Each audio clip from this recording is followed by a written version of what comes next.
Ja tu esi izlēms sevī saprast, kas ir tev drosme, kas ir bailes, tev būs jāsaņemās, jāpielieto griba, jo izkļūt no savu prātu kambara, kurš izstāst varbūt šādi, kurā es te stāvu, bet šis nav īsti gluži manējais, bet varbūt kādreiz bija līdzīgs. Tev varbūt nāksies izlausties pat pa tādu mazu caurumiņu. Un kas tev jāņem vērā, kad tu dosies tur, tev jābūt sagatavotam, jo tur ārā tur ir ļoti daudz lūzeri, neveiksminieki, visādi citādāk radījumi, kur tev mēģinās pieķerties, jo tu viņiem nepatiks. Ja tu būsi pats, pa īsto pats, tad tur ārpusē, tur ir pietiekami daudz visādi tādi, kur ir tev līdzīgi, bet tu esi savādāks jau tieši no šī brīža. Kurš, reku mēs te redzam šo caurumu, aiz kur mēs tikko bijām mazliet klusāk, jo tur var gulēt kāds cits lūzers, kurš vēl nav pamodies. Jautājums, varbūt tu gribēsi viņam palīdzēt, ja tas tev palīdzēs pacelties virs viņiem. Bet, ja tavs mērķis ir būt pašam, varbūt tev nebūs laika veltīt to viņiem, un tev būs savs ceļš dzīvē, tas tev būs jāizlem pašam. Bet viens no veidiem ir iespējams, kad tu nodarbosies ar to, ka tu modinās viņu. Un ar tādu mosies, frāzi, mēģinās viņu pietuvināt mazliet sev, un tad jūs kopā dosieties uz priekšu. Tā tu tāds iznāc dzīvē, saņēmies, un kādreiz teica man mamma, dēli, labāk, lai tev neviens neredz, bet izvēlies labāku veidu, lai tu neredz cits, jo tev ir mērķis, uz kur jādodās, un pa malām nav ko skatīties. Tagad par pašu galveno, tu dzirdēji šīs ēkas skaņas, viņš diezgan skaists, baznīcas zvani, kas tevī ieskandinās ticību, tieši tā ticība tev sevī ieskandinās es, jo es izstāstīšu pašu galveno par taviem dēmoniem,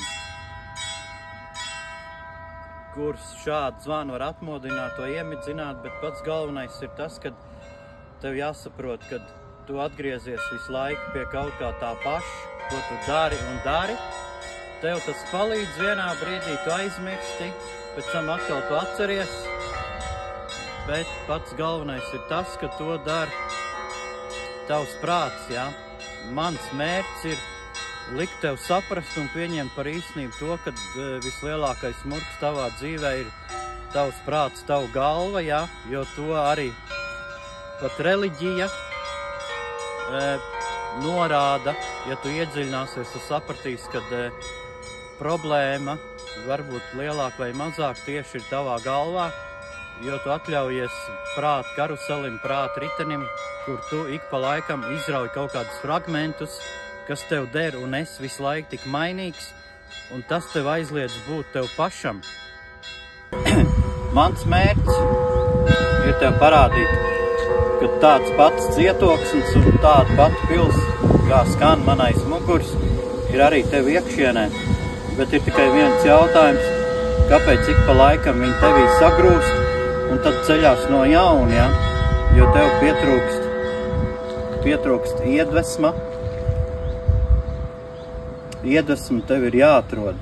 Iedvesma es tev varu iedvest, bet īslaicīgi. Ja es tev būšu visu laiku blakus, pārāk bieži, tad es dzīvošu tavā vietā. Tev jāsaprot, kāpēc tev vajag iedvesmi un cik ilgam laikam, ja tu ar to domāsi, piebarot tikai savu prātu un manu iedvesmu, izmantot kā tikai degvielu tavam prāta skrējritenim un tas neiedvesīs tevi dzirksti iekšēji, tad šis nav tev un es runāju to visu, tad liek. Kādām darbībām tu vari paņemt jebkur, bet nevajag skatīties, kas ir slikts, kas ir labs, no kā ņemt, no kā neņemt, jo kaut kur ir kaut kāds puzles gabliņi vienmēr ikdienā atradīsies, kur tev iedvesmos un liks kaut ko gribēt, bet viens, kas ir tevī nemainīgi, tas ir tavs iekšējais stāvoklis, kurš ir vērotājs tam, vērot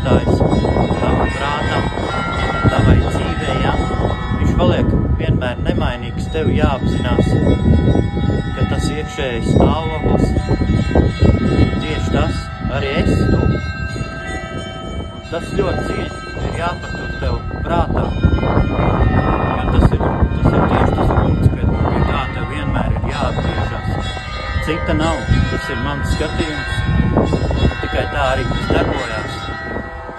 Arī, ja tu pavēros sev, tu sapratīsi, ka es saku to, kas ir, un tas atsauksies arī tevī. Tu tik runā un stāst par to visu kaut ko. Es ceru, ka tu nekopē neko. Nu, pastāst, kas ir tāda laime, vai tāda vispār eksistē? Kaut ko pats nekopēji, es domāju, ka nē. Tas moments, kad tu gribi kādu kopēt, tas zaudē tev pašu tavu identitāti, un tu neesi tik foršs. Nu, kā tu vari sev likties vai izveidot sev, jo tu jau pats sevi izveido, un tā ir daļa no tās mīlestības, nu, ko tu vari pret sevi just un pret citiem. Tu jau nevari nevienu mīlēt, ne būt pats, ja tu neesi harmonijā ar sevi, un ja tev nepatīc, izteikšos tādiem vienkāršiem vārdiem, Tas, ko tu dari, tam ir tev jāpatīk, tu to ar laiku iemīli, tad tu esi arī pats, un kas ir mīlestība kā tāda, tas ir varbūt plašāks temats, bet daļa no sevis tev jāapzinās, ka tas no kāda sastāv jau ir mīlestības daļa, un tev ir jāpatīk tam, ko tu dari, tam, ko tu redzi. Tev ir jādara tas, kas tev patīk, pēc iespējas vairāk.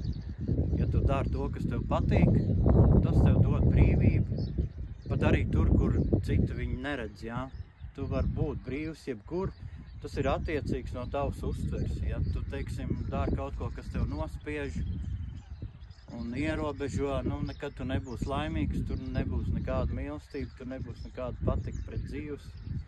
Un kā tad tu vari iespaidoties no sevis, no savas apkārtnes, Izmanto vienkārši visādas situācijas un ainas no dzīves, kas tieši der tikai tev, Un par kopēšanu, ja tu vairāk dzirdēsi sev un centīsies būt laimīgs, nevien jau tu nekopēs, varbūt kaut kur līdzināsies kādam citam, jo visi jau mēs esam no dabas cilvēki līdzīgi, varbūt vienādi, bet jāatcerās tev tas, ka tieši tāds, kāds esi tu, tādu otru jau nav, un uz to tev ir jāiet.